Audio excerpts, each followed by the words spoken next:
Hello friends. क्या आपको इस तरह के कॉम्प्रिहेंशन वाले क्वेश्चंस में पैसेज को पढ़ने में प्रॉब्लम आ रहा है, या पैसेज से आप करेक्ट मीनिंग नहीं निकाल पा रहे हो, या पैसेज को पढ़ने में बहुत ज़्यादा टाइम लग रहा है? तो आज हम लोग सीखेंगे कि कैसे कॉम्प्रिहेंशन वाले क्वेश्चंस को हम लोग सॉल्व करते हैं।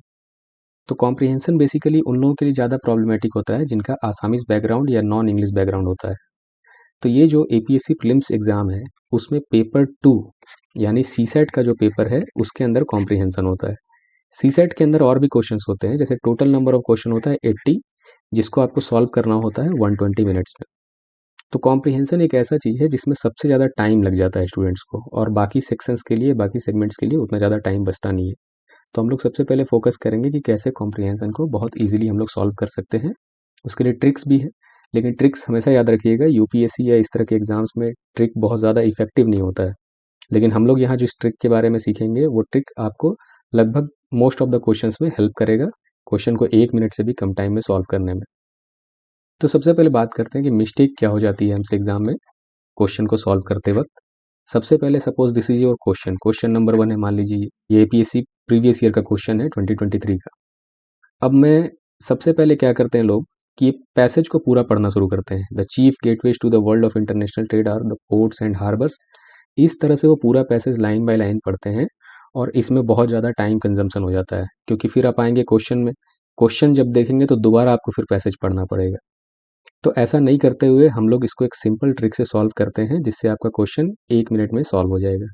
तो देखिए क्या करना है। सबसे पहले आपको पैसेज ना पढ़ करके क्वेश्चन पढ़ना है, क्योंकि ये पैसेज बेसिकली कोई बुक तो है नहीं। क्योंकि बुक में जब हम कोई पैसेज, कोई स्टोरी या कुछ भी कंटेंट पढ़ते हैं तो उसको हम सीखने के लिए पढ़ते हैं, उससे हम नोट्स बनाने के लिए पढ़ते हैं।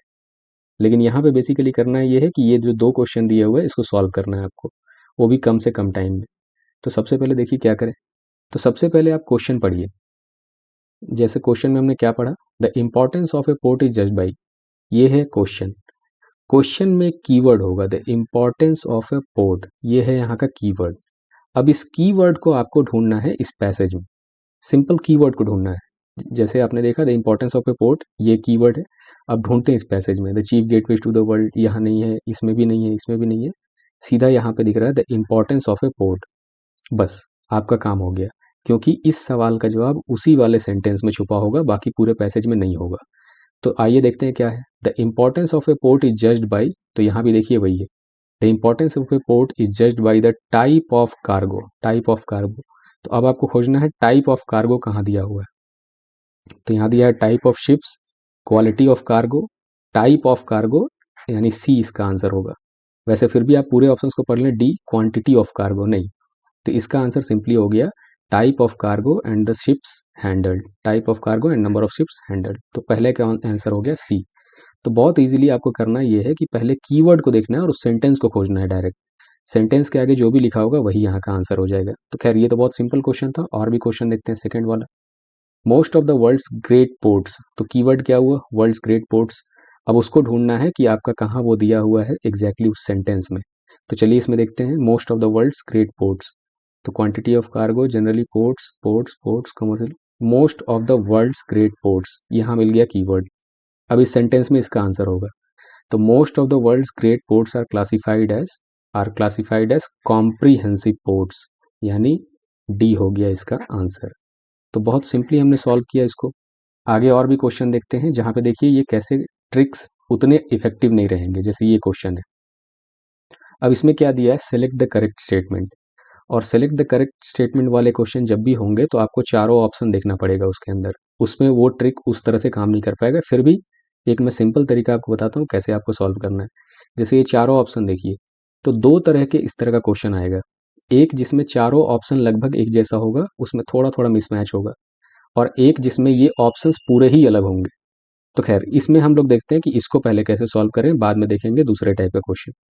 तो यहाँ क्या है, the car and the van of the Woodhouses, यानी यहाँ पे कीवर्ड बन रहा है car and the van of the Woodhouses which broke down on their way back from Letugate. अब इसमें सर्च करना है कि सही आंसर क्या है। तो पहले आते हैं, देखते हैं कहाँ पे वो कार एंड वैन के बारे में बात किया हुआ है। तो Woodhouses like others were in contact, ये as with others we had continued, इसमें तो नहीं है, यहाँ पे कार के बारे में बात नहीं है। ऑन 21st में the Woodhouse set out in a car chock full of, तो यहाँ आ गया car, set out in a car chock full of possessions from their house in Letugate. After covering only short distance the car broke down, car broke down के बारे में यहाँ बात हो गया, लेकिन यहाँ पे क्या है, कार एंड वैन दोनों दिया हुआ है, दो दो ऑप्शंस में, तो कार एंड वैन दोनों को हमें सर्च करना पड़ेगा। तो फिर क्या हुआ कि they had not notice problem with the car as they had been using their other cars in, they set out again this time in convoy with their neighbours who were travelling in a van and car. अब यहाँ आ गया van and car, तो उसे focus करते हैं। The van broke down, अब इसमें कार ब्रोक डाउन नहीं लिखा है क्योंकि कार पहले ब्रोक डाउन हुआ, उसको चेंज करके इन लोगों ने दूसरी बार नेबर्स के साथ ट्रेवल करें, इसमें वैन एंड कार है। So by the time it was repaired it was the evening and the party decided to return to Let, यानी वो अब कैसे कर रहे हैं, तो नेबर्स इसमें आ गया है एक चीज, मतलब नेबर्स जुड़ चुके हैं और वैन ब्रोक डाउन है, तो वैन ब्रोक डाउन और नेबर्स को खोजना है आपको। तो पहले वाले ऑप्शन में नेबर्स का जिक्र नहीं, ये कट गया, ये कट गया। The car of the Woodhouses and the van of their neighbours broke down on the way back from Letuke, the van of the neighbours of the Woodhouses broke down on their way from Letuke. अब इसमें देखना है कि car और van ये दोनों नहीं टूटा है, सिर्फ वैन टूटा है, क्योंकि यहाँ पे लिखा है वैन एंड कार में निकले but the van broke down, and van broke down जिसमें नेबर्स भी थे। तो करेक्ट ऑप्शन क्या होगा आपका, सिर्फ डी, बिकॉज कार नहीं टूटा है, वैन टूटा है और उसमें नेबर्स भी थे। तो इस तरह से करके आपको वहां पे सॉल्व करना होगा फटाक से ये क्वेश्चन, कीवर्ड्स देख देख के, अदरवाइज ये सारे के सारे ऑप्शंस एक ही जैसा लगेगा और बहुत कंफ्यूजन होगा। तो करेक्ट आंसर हो गया इसका D, because van of the neighbours of the word house broke down on their way back from, या ऑन देयर वे फ्रॉम लेटुके।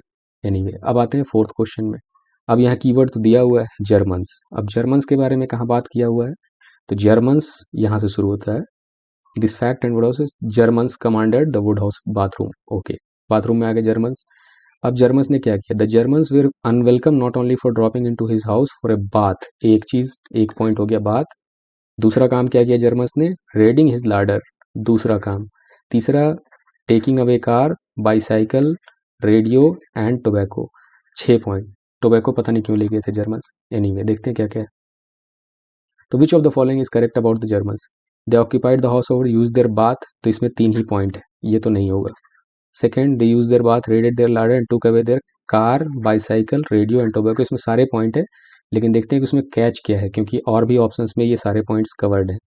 तो देखिए कैच क्या है, यहाँ दिया है car, bicycle, radio and tobacco, इसी में कुछ ना कुछ होगा।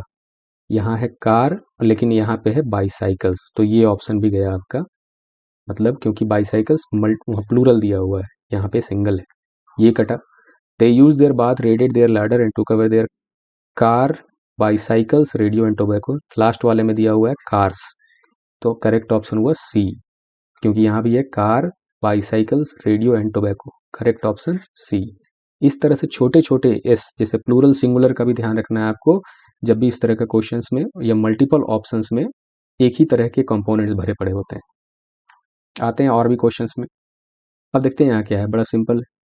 तो फिर आइए क्वेश्चन पे, on the basis of your reading of the above passage the option that is clearly the synonym hooked, hooked का सिनोनिम क्या है, तो पहले पढ़ के देखते हैं कहाँ ये वर्ड हुक्ड है। Once we find an activity when you get hooked, यहाँ मिला ये वर्ड। अब यहाँ ये वर्ड किस तरह से यूज किया हुआ है, you will realize that your hobby has become an integral part of your life.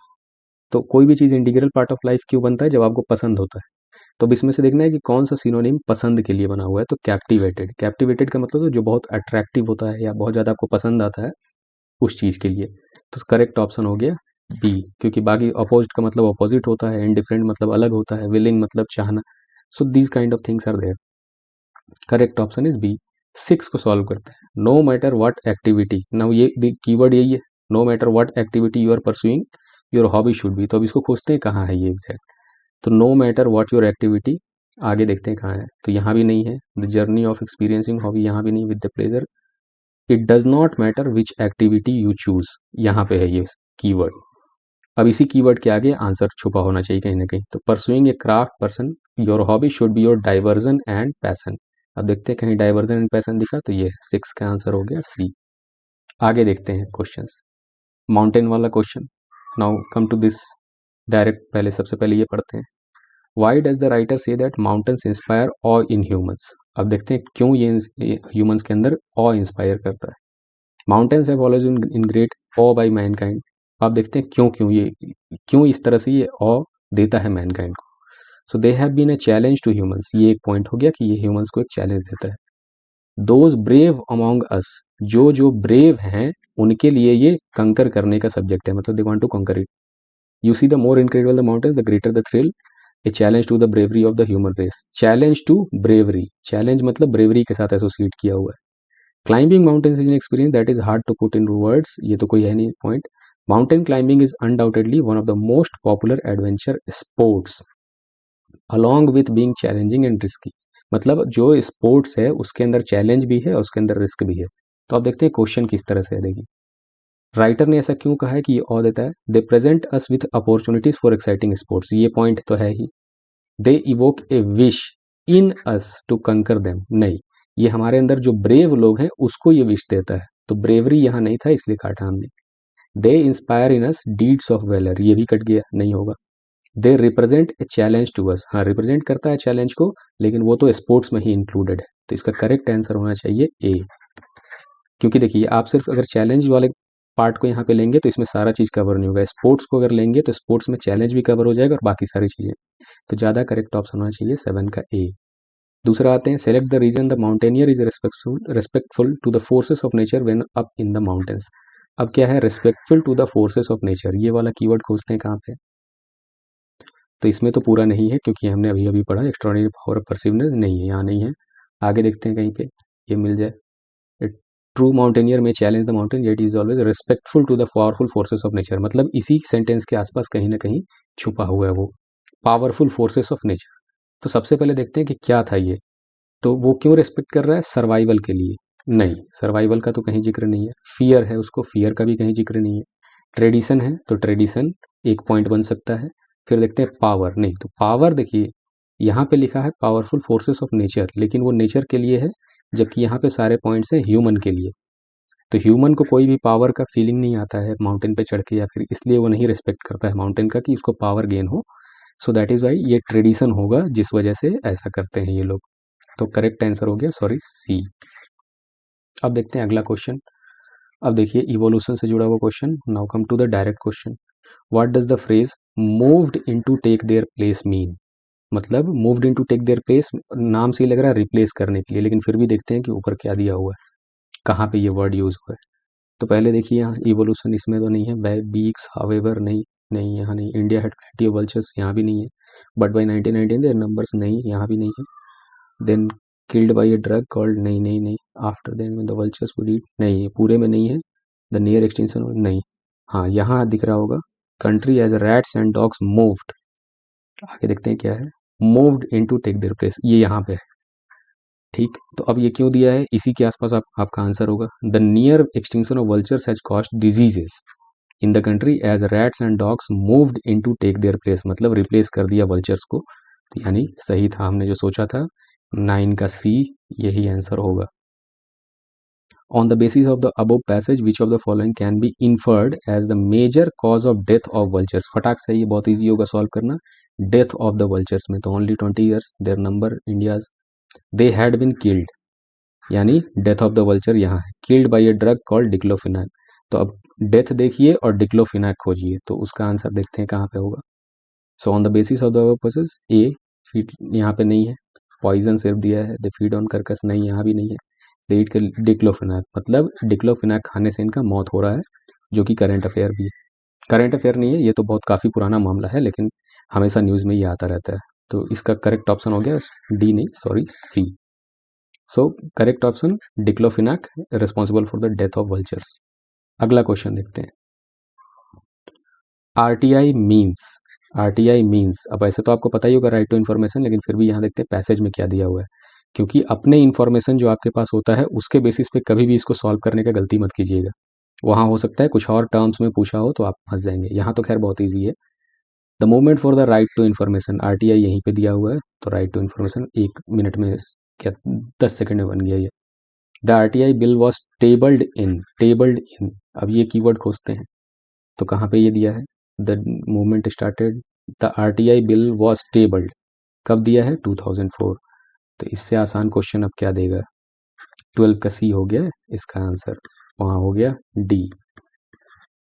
आगे बढ़ते हैं और क्वेश्चन खोजते हैं। तो basically the above passage tells us that highly productive marine ecosystem comprises of, अब देखना है कंप्राइजेज ऑफ खोजना है आपको, तो यहीं पे पढ़िए। द अंटार्कटिका ये है द अंटार्कटिका ऑल्सो एक्सटेंड्स, नहीं है limited highly productive marine ecosystem comprising of a few plants, देखते हैं कहाँ है, ए फ्यू प्लांट्स, ये दोनों में से ही कोई एक है, बाकी के दोनों में, बाकी में प्लांट्स लिखा है। Few plants marine mammals, a few plants and marine animals, तो ये कट गया, यानी बी है इसका आंसर। बहुत आसानी से बन गया, आपको पूरा पढ़ने का जरूरत ही नहीं पड़ेगा। फिर भी आप चाहें तो पूरा पढ़ के कंफर्म कर सकते हैं कि fish and hoards of birds, तो इसमें देखते हैं fish and hoards of birds है, यानी बी ही था हमारा आंसर। 14th में देखते हैं द आर्कटिक पोलर रीजन, अब आर्कटिक ढूंढिए इसमें। अब यहाँ से तो ये पूरा कहानी अंटार्कटिका का चल रहा है, तो अंटार्कटिका यह भी अंटार्कटिका आर्कटिक है ही नहीं, आर्कटिक यहाँ मिलता है आर्कटिक, तो क्या स्टेटमेंट क्या दिया है, इसी के आसपास आपका आंसर होगा confirm. The Arctic and Antarctic polar regions are subjected to special regional rules of environment protection, यानी इसमें से तो कुछ भी नहीं वहाँ दिया है, ओन के बारे में तो कुछ लिखा ही नहीं है। जो भी यहाँ ऑनरशिप होगा, कहीं पे ऑनरशिप तो होना ही चाहिए। Who owns this coldest farthest and windiest continent, अब ऑनरशिप का जिक्र किया है, ये अंटार्कटिका के लिए किया है, आर्कटिक आपको यहाँ दे करके कंफ्यूज करने की कोशिश किया है, तो आर्कटिक में कोई भी ऑनरशिप के बारे में बात नहीं है, तो ये भी नहीं होगा, ये भी नहीं, नन ऑफ द दिस। 14 का आंसर हो गया डी, क्योंकि आर्कटिक के लिए सिर्फ यहाँ एनवायरमेंटल प्रोटेक्शन के बारे में बात है, ऑनरशिप के बारे में बात नहीं है, तो बहुत आसानी से ये भी बन गया। अब आते हैं अगले क्वेश्चन को देखते हैं। अब ये क्वेश्चन है the example in the passage illustrate, अब ये वैसा क्वेश्चन है जिसमें आपको प्रायर थोड़ा सा कंसेप्ट पता होना चाहिए, जैसे ग्लोबलाइजेशन यहाँ दिया है, कॉन्फ्लिक्ट यहाँ पे दिया है, कॉन्फ्लिक्ट ऑफ वैल्यूज, मतलब ग्लोबलाइजेशन मतलब कि बेसिकली सारे चीज़ों का एक प्लेटफॉर्म पे आना, जैसे इंटरनेट है, तो वहाँ से क्या है, हम दुनिया के किसी भी कोने को एक्सेस कर सकते हैं। जैसे ई कॉमर्स का वेबसाइट है, तो वहाँ पे दुनिया के कहीं भी से भी आप सामान ऐसे करके मंगा सकते हैं, तो ये ग्लोबलाइजेशन का एग्जाम्पल है बेसिकली। तो थोड़ा सा ग्लोबलाइजेशन के बारे में पता होना चाहिए, नहीं भी पता है तो यहाँ देख लेंगे। क्वेश्चन क्या दिया, the examples in the passage illustrate globalisation और conflict of value. Conflict of value का मतलब होता है कि एग्जाम्पल के लिए, कि जैसे मैं कहीं पे काम कर रहा हूँ, किसी कोचिंग इंस्टीट्यूट में पढ़ा रहा हूँ, अब वहाँ पे मुझे लगता है कि स्टूडेंट्स के लिए ये ज़्यादा बेनिफिशियल है, लेकिन कोचिंग इंस्टीट्यूट को लगता है कि नहीं, अगर ये कंटेंट इसको देगा तो हमारा लॉस होगा, क्योंकि हमारा फालतू का टाइम जा रहा है। तो ऑर्गेनाइजेशन हमें किसी काम के लिए मना करेगा क्योंकि उसका इंटरेस्ट कुछ और है, उसका वैल्यूज़ कुछ और है, मेरा वैल्यूज़ या स्टूडेंट का वैल्यूज़ कुछ और हो सकता है, तो इसको कहते हैं कॉन्फ्लिक्ट हो जाना दो अलग अलग लोगों के वैल्यूज़ में, या दो अलग लोगों के इंटरेस्ट में। तो कॉन्फ्लिक्ट ऑफ इंटरेस्ट या कॉन्फ्लिक्ट ऑफ वैल्यू का मतलब ये है। तो अब देखते हैं यहाँ पे कुछ ऐसा है कि नहीं। तो Janardan works in call centre, he leaves late in the evening for work, becomes John, अब जाकर के नाम बदल लेता है, जॉन बन जाता है। When he enters the office acquires a new accent and speaks a different language to communicate with his clients, तो बहुत आसानी से पता चल गया कि उसे क्लाइंट का लैंग्वेज नहीं आता है, क्लाइंट के लिए अलग लैंग्वेज बोलता है, यानी ग्लोबलाइजेशन तो है सर्विस का। अब आपको देखना है कि कॉन्फ्लिक्ट ऑफ वैल्यूज है कि नहीं कहीं पे, तो इसमें तो कहीं पे कॉन्फ्लिक्ट ऑफ वैल्यू नहीं है। दूसरे वाले को देखते हैं, when he is never likely to meet physically, जिनको फिजिकली नहीं मिले। एनीवे रामधारी है, अब ये दूसरे बंदे का बात है, Ramdhari has gone shopping to buy a birthday gift for 9 year old, he has promised his her small cycle and decide to search and market for something he can afford as well as of reasonable quality, he finally buys a cycle which is actually marketed in India, it meets the requirement. यहाँ भी नहीं है कुछ भी इस तरह का, conflict of interest कहीं पे नहीं हो रहा है। अब आते हैं, आगे बढ़ते हैं। Sarika is a first generation learner who has done remarkably well throughout her school and college life, working very hard. She now has an opportunity to take up a job and begin a career with everyone in her family had never dreamt of earlier. अब यहाँ है conflict of interest, क्योंकि ये ऐसे family में एक लड़की का कहानी है जहाँ की वुमेन कहीं काम करने के बारे में कभी सोची नहीं है, तो यानी कॉन्फ्लिक्ट ऑफ वैल्यूज भी है। तो आराम से आपका स्टेटमेंट सही होगा सी, यानी बोथ ए एंड बी। तो 15 का आंसर हो गया सी, कॉन्फ्लिक्ट ऑफ वैल्यू भी है और वो भी है। अब सारिका वाला ही क्वेश्चन है, तो जिसको हम लोग अभी पढ़ रहे थे, Sarika decision reflects the conflict of values originating from, क्यों ओरिजिनेट हुआ है, तो मैंने यहीं पे बोला कि इसके बारे में, ये ऐसे फैमिली का है जहाँ वुमेन ने कभी सपना नहीं देखा है किसी भी काम करने के लिए। देखते हैं क्या दिया है options. A new opportunity that was available to the women, available to the women ऐसा कुछ नहीं था यहाँ, क्योंकि वुमेन ने कभी सपना नहीं देखा था, यहाँ बोल रहा है कि अवेलेबल है वो वुमेन के लिए। दूसरे में आते हैं, an unacceptable new opportunity that was available to the women again, तो ये भी नहीं, वुमेन ने कभी सपना ही नहीं देखा, मतलब वुमेन ही नहीं चाहती थी काम करना। सी है, a new opportunity that was not available to the women in her family, एक नया अपॉर्चुनिटी, तो ये थोड़ा हो सकता है फिर भी हम लोग थोड़ा आगे पढ़ लेते हैं कंफर्म करने के लिए कहीं नन ऑफ द अबव तो नहीं है। While some of her relatives are opposed to her decision, she goes ahead because of the new opportunity that have been made available to her generation. अब नया opportunity क्या है जो available है इसके जनरेशन में, जो पहले अवेलेबल नहीं हुआ करता था। New opportunity that was not available to the women in her family. But women के साथ ये दिक्कत है कि वुमेन यहाँ पे वर्क करना ही नहीं चाह रही थी। इसका आंसर होना चाहिए डी। क्यों? क्योंकि basically women in her family and had never dreamed of earlier. तो अपॉर्चुनिटी का बात ही नहीं है कि वुमेन के पास अपॉर्चुनिटी था या नहीं, उन लोगों ने कभी ऐसा सोचा ही नहीं था, जो उसके वुमेन जो वहाँ पे रहते हैं या जो भी चीज़ें, सिर्फ इसको मना किया गया है रिलेटिव्स के द्वारा। तो करेक्ट ऑप्शन होना चाहिए डी। इसका भी ऑप्शन हो गया डी। आगे बढ़ते हैं। The introduction of GST. चलिए अब पैसेज को, यहाँ क्वेश्चन को पढ़िए। On the basis of the passage the following assumptions have been made. Introduction of GST is a paradigm shift from the earlier tax regime. क्या introduction of GST? Paradigm shift का मतलब होता है change हो जाना, कुछ ड्रास्टिक चेंज आना। तो यहाँ पढ़ के डायरेक्ट देखते हैं। एजम्पशन वाले क्वेश्चन का मतलब है कि राइटर ने ये दो चीज़ें एज्यूम किया है कि इंट्रोडक्शन ऑफ जीएसटी एक शिफ्ट है अर्लियर टैक्स रिजीम से, और जीएसटी ने सारे इनडायरेक्ट टैक्स को लिया है। तो ये दो चीज़ें एज्यूम कि आपको बताना है कौन सही एजम्पशन है। तो सबसे पहले देखते हैं कि क्या है पहला वाला। The introduction of GST is a very significant step in the field of indirect tax reform. Indirect tax reforms in India. तो सिग्निफिकेंट स्टेप मतलब, और टैक्स रिफॉर्म मतलब कुछ ना कुछ चेंज हुआ, पैराडाइम शिफ्ट तो है। दूसरा है जीएसटी सबस्यूम्ड ऑल इनडायरेक्ट टैक्सेस, जितना भी इनडायरेक्ट टैक्स सबको। तो यहाँ क्या दिया है? By amalgamating a large number of central and state taxes into a single tax. Large number दिया है, ऑल नहीं दिया है। इसका मतलब ये वाला नहीं है, पहला वाला है। ए इसका आंसर होना चाहिए। दूसरे में देखते हैं कि the new education policy must provide to all the students irrespective. तो चलिए इसमें देखते हैं क्या एजम्पशन है। On the basis of the जो एजम्पशन किया, one of the corner stones of the new educational policies inclusion, मतलब सारे स्टूडेंट के लिए। इंक्लूजन का मतलब यही होता है, सब समावेशी इसको कहते हैं हिंदी में। सारे स्टूडेंट्स होना चाहिए, चाहे उनका बैकग्राउंड कुछ भी हो। तो क्या दिया है? टू ऑल स्टूडेंट्स, मतलब सारा स्टूडेंट तो है, यानी पहला वाला है। New education policy advocates quality education. देखते हैं क्वालिटी एजुकेशन के बारे में है कि नहीं। The place resident quality education system, यानी दोनों है, पूरा पैसेज पढ़ने की जरूरत नहीं है। Both assumptions true. सी इसका आंसर होना चाहिए। और देखते हैं। चलिए अब ये मैंने जो आपको बात किया था उस समय कि एक ऐसा क्वेश्चन जिसके अंदर देखिए ए बी सी डी चारों के चारों जो ऑप्शंस दिए हुए हैं चारों अलग है। तो अब देखते हैं कि कौन सा इसमें से सबसे ज़्यादा स्टेटमेंट इज एक्सेप्टेबल। तो चलिए देखते हैं। पहला क्या दिया है? To enter. इसमें इस तरह के जहाँ पे चारों के चारों अलग हो तो आपको चारों पढ़ना होगा। To enter the inner chamber one has to wait for not less than 6 minute. Keyword है 6 मिनट्स। तो पहले 6 मिनट्स वाला ढूंढते हैं। फेनमैन मेड श्योर दैट, नहीं यहाँ नहीं। ओपनिंग द हेवी डोर, नहीं नहीं नहीं।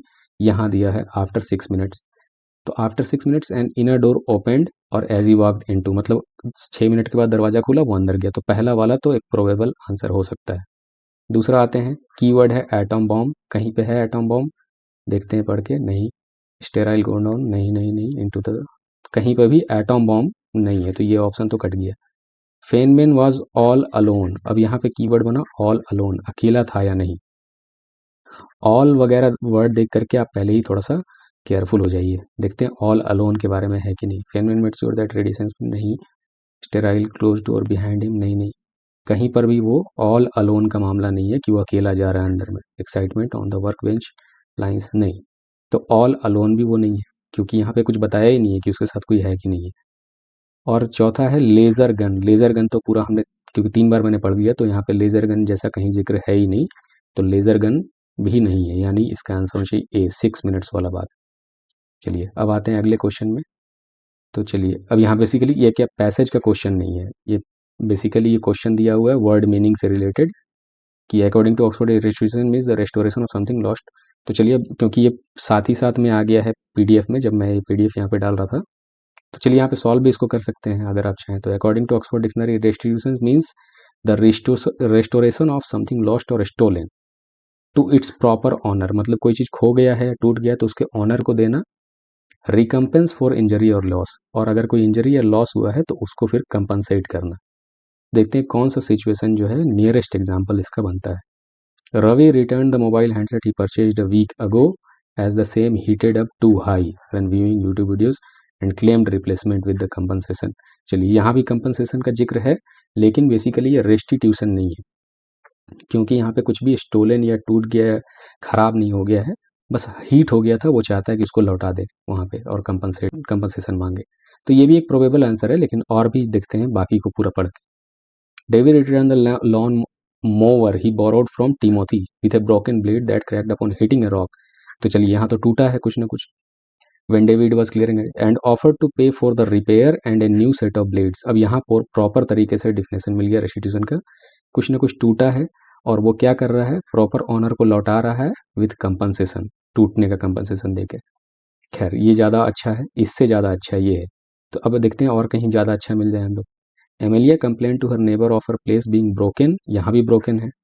इन एन बर्गल्ड, मतलब कहीं चोरी हो गया है, और बेसिकली वो and demanded compensation as she had requested the neighbour to keep an eye on her place. मतलब अपने नेबर को बोल के गई थी कि मेरे घर को देखते रहना, फिर भी चोरी हो गया है। तो नहीं, यहाँ पे इस तरह का कंपनसेशन वाला पार्ट नहीं आएगा, क्योंकि वो नेबर को उसने बोला, वो लिया नहीं था basically. Anyway, Satyam return Gurpreet's bike that he had borrowed offer to pay for the quantity of fuel. अब फ्यूल क्योंकि कंज्यूम होगा ही, तो उसके लिए वो कंपनसेट कर रहा है, लेकिन वो डैमेज या लॉस नहीं है किसी भी इंजरी के लिए। तो सबसे अच्छा स्टेटमेंट मिला बी, तो 58 का बी ही आंसर होना चाहिए। तो I hope you like the video. और बेसिकली हमने क्या क्या सीखा, हमने ये सीखा, कहीं पॉइंट्स में आप साइड में समराइज़ कर लीजिए कि सबसे पहले आपको पूरा पैसेज नहीं पढ़ना है, आपको सबसे पहले क्वेश्चन पढ़ना है। क्वेश्चन में जाकर के कीवर्ड देखना है और कीवर्ड को ढूंढना है, search the keyword in the sentence, in the passage, और उसी वाले सेंटेंस को सिर्फ पढ़ना है, सिर्फ वो सेंटेंस। और सेंटेंस को पढ़ने के बाद ही आपको वहीं पे आंसर मिल जाएगा जो भी आपको चाहिए होगा। तो खैर, so this was everything about how to solve comprehension type of questions और उसको जल्दी से सॉल्व करने का तरीका।